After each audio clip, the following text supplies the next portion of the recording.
Hi everyone, this is Stan. I'm a YouTuber from Poland who used to live in Taiwan for 9 years, and this is my free speech channel, where we talk about Asian politics.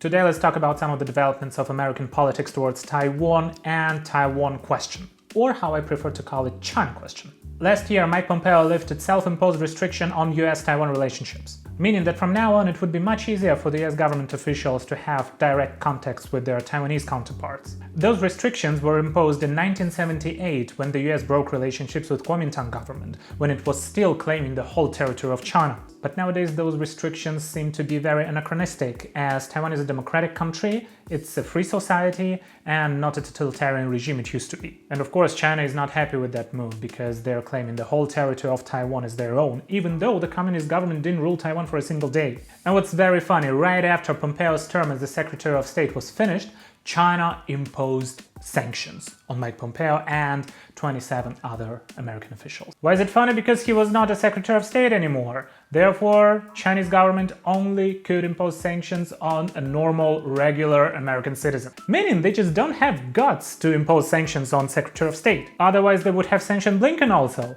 as he was publicly supporting Taiwan and Hong Kong. But honestly, in my opinion, Mike Pompeo was one of the best Secretaries of State that America had in the last 30 years. The one who stood up against Chinese aggression, the one who agreed that what's going on in Xinjiang right now is genocide, the one who has been supporting Taiwan during all of his term, a person who stood up against totalitarianism and has been represented the true American spirit. But still, looking at the relationships between Taiwan and the US, it always seemed a little bit weird to me, because both of these countries share the same values. Both of them are democracies. Taiwan is one of the key partners of the United States in Asia-Pacific region. Still, the US doesn't recognize Taiwan officially, and it has official diplomatic relationships with China, which also, in my opinion, is just a historical coincidence. Why? The US has always been supporting Taiwan, even during the times when it has been ruled by the nationalistic Kuomintang government and wanted to claim the whole territory of China. And in 1971, when Taiwan left the United Nations, unfortunately, because they had a chance to stay just under a different name of the country, but that's a different topic, the United States voted to let Taiwan stay and not allow Communist China come in. And the United States maintained diplomatic relationships with Taiwan up until 1979 for a whole 8 years, even though China became a full member of the United Nations by that time. But why were the relationships broken? And who actually is responsible for the fact that those relationships were broken in 1979? Jimmy Carter's responsibility is pretty big, as Jimmy Carter wanted to be re-elected and he thought that establishing official relationships with China would help him, even though it didn't. Therefore, right now we're in a pretty funny situation when the long-term partner of the United States doesn't have official relationships with it. And you have two people to blame for it. First is Chiang Kai-Shek, that didn't want to change the name of the country and still wanted to be the emperor of whole China.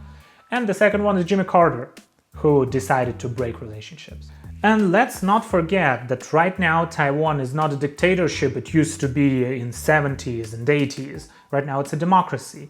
Taiwan has been having direct elections of the president since 1996. The time when Li Denghui got elected. Many people call him the father of Taiwan's democracy. But nevertheless, China still wants to claim the territory of this island nation. And unfortunately, their behavior becomes more and more arrogant and unacceptable. Yes, the United States used to have some panda huggers occupying key positions, like Henry Kissinger. People like him actually decided that appeasing attitudes towards Communist China, a true systemic rival of the United States, the need for cheap labor and for those big corporations and banks to become rich probably became a key priority of the United States, even more important than protecting its ideals. But during Trump's administration time, the situation changed a little bit, and the relationships between Taiwan and the US were developing swiftly. And what we have right now, China's Ministry of Defense said independence means war to Taiwan. They have been saying that for a while, they have been threatening Taiwan for a very long time. But it's gonna be pretty interesting to take a look how the relationship developed during Biden's administration. I'm not too optimistic about it because many people from Obama's administration are right now in Biden's administration. And even though the members of Biden's team are condemning China right now,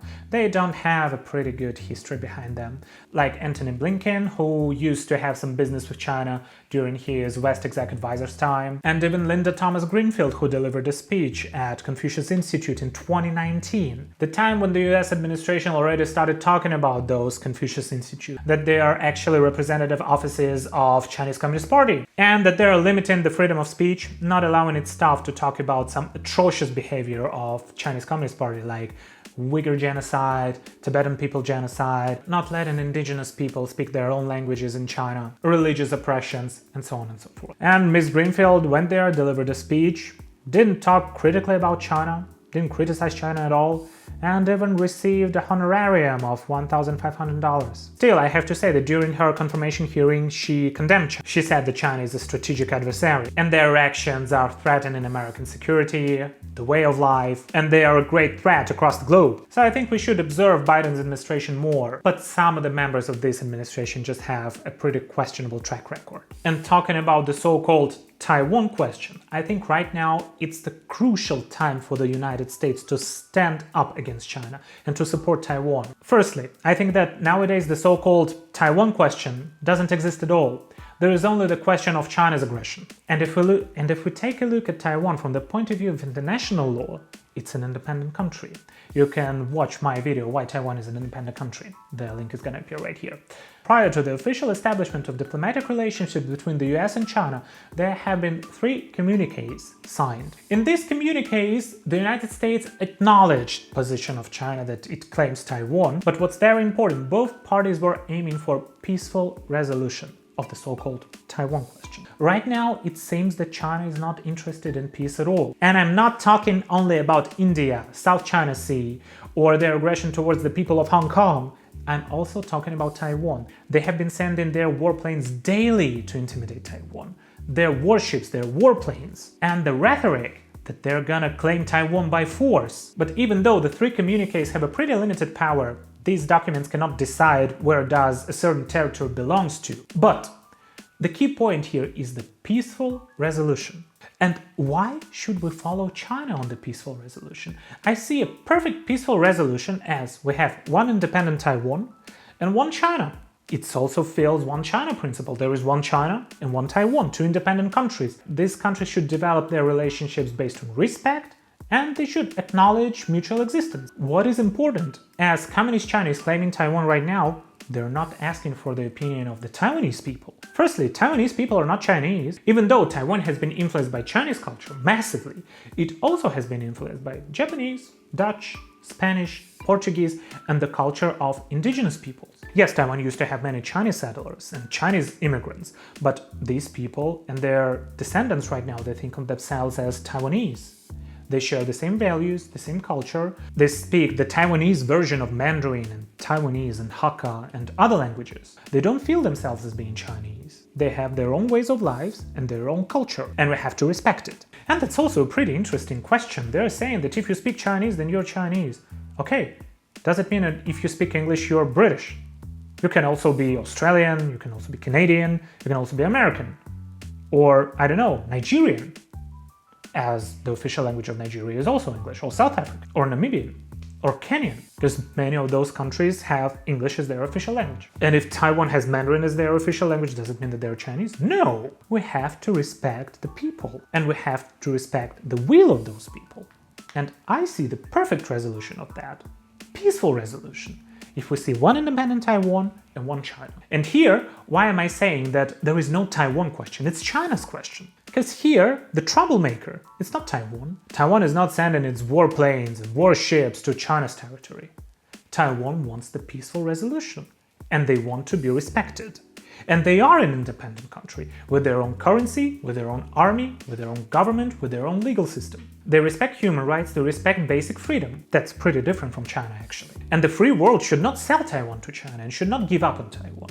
And what China is doing right now, they're not following their obligations according to international law and according to those 3 communiques. They're not looking to peaceful resolution. And for the United States, it's also the key question right now. Are you following up with China on that? Are you agreeing that Taiwan should belong to China? Or you want the peaceful resolution? Taiwan has been your partner for a long time, for decades. It is a democratic society, which is pretty close in their ways of life and their values to the United States, actually. And if you give up on Taiwan right now, if you appease China right now, it is also a great threat to the American influence in Asia-Pacific, and even to the national security of the United States. If China gets Taiwan, what's next? Next stop Hawaii, and look at Japan. Look at Korea, countries that are American partners. Look at India. If China gets Taiwan, a communist, a totalitarian regime with no respect to international law and human rights, if they get Taiwan, firstly, I don't want to even think about the future of the Taiwanese people. Look at what's going on in Hong Kong. It will also have a great impact to the United States national security and the United States' influence in Asia-Pacific. So right now I think it's the best time to stand up against China and to support Taiwan.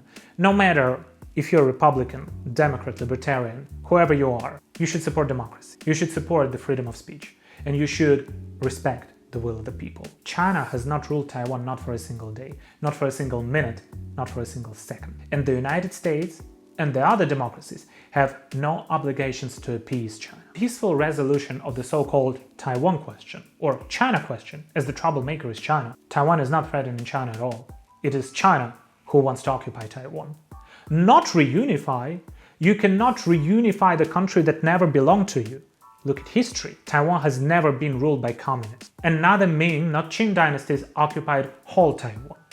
The first country that got control over Taiwan as a whole was Japan. And Japan has given up its rights. So China has nothing to do with Taiwan. Therefore, let's support this democratic nation, the second freest country in Asia. And I hope that after watching this video you'll want to read more about Taiwan, its people, and its position in this world. Thank you for watching. This is Stan, and I see you in the next one. Bye. 天上不会掉馅儿饼，大家撸起袖子加油干！